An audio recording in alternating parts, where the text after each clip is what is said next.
السلام علیکم ناظرین، آپ دیکھتے ہیں ہم لوگوں کے مسئلے مسائل پہ بات کرتے ہوتے ہیں، ان کی آواز کو آپ لوگوں تک پہنچاتے ہیں۔ بہت سارے ایسے مسائل ہیں ہماری سوسائٹی کے جن کی وجہ سے ہمارے معاشرے کی بیٹیاں پریشان ہو کر ہمارے پاس آتی ہیں اور ان کی آواز ہم آپ تک پہنچاتے ہیں۔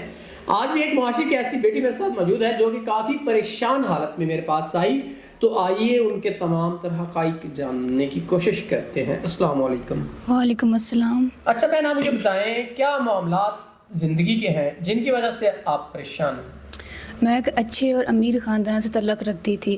بدقسمتی سے میرے بابا کے حالات بہت زیادہ خراب ہو گئے، کاروبار تباہ ہو گیا، وہ دل کی بیماری میں مبتلا ہو گئے اور دنیا سے چل بسے۔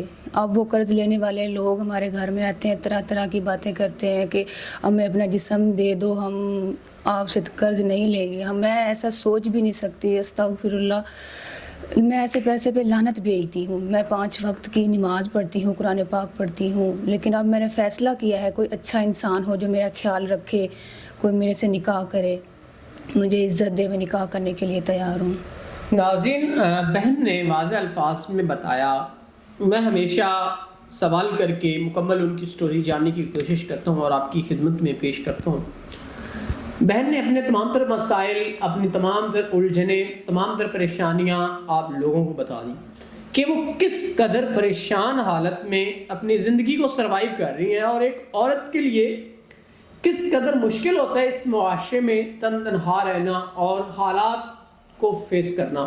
بہت مشکل ہوتا ہے ایک عورت کے لیے معاملات زندگی کو چلانا، روزمرہ زندگی کے مسائل کو دیکھنا بہت اور ناممکن سی بات ہوتی ہے۔ تو بہن نے واضح طور پہ کہہ دیا کہ وہ نکاح کرنا چاہتی ہیں، اور میں ایسی بہنوں کو اپریشیٹ کرتا ہوں جو نکاح کو پروموٹ کرتی ہیں۔ تو اگر کوئی ایسا سنسیئر پرسن جو ان کے معاملات زندگی کو بھی سمجھے اور ان سے نکاح کرنا چاہے تو وہ ضرور ان سے نکاح کر سکتا ہے ان کے معاملات زندگی کو حل کرتے ہوئے۔ بہن یہ ویڈیو آپ کی مرضی سے بنائی جا رہی ہے؟ جی بالکل، یہ ویڈیو بھی ان کی مرضی سے بنائی جا رہی ہے۔ اگر کوئی نیک انسان جو ان کے معاملات زندگی کو سمجھے تو وہ ضرور ان سے نکاح کر سکتا ہے۔ تو امید کرتے ہیں آپ نکاح کریں گے اور ان کے مسائل کو حل کریں گے۔ تو اسی کے ساتھ اپنے میزبان نواب احمد کو دے اجازت۔ خدا حافظ۔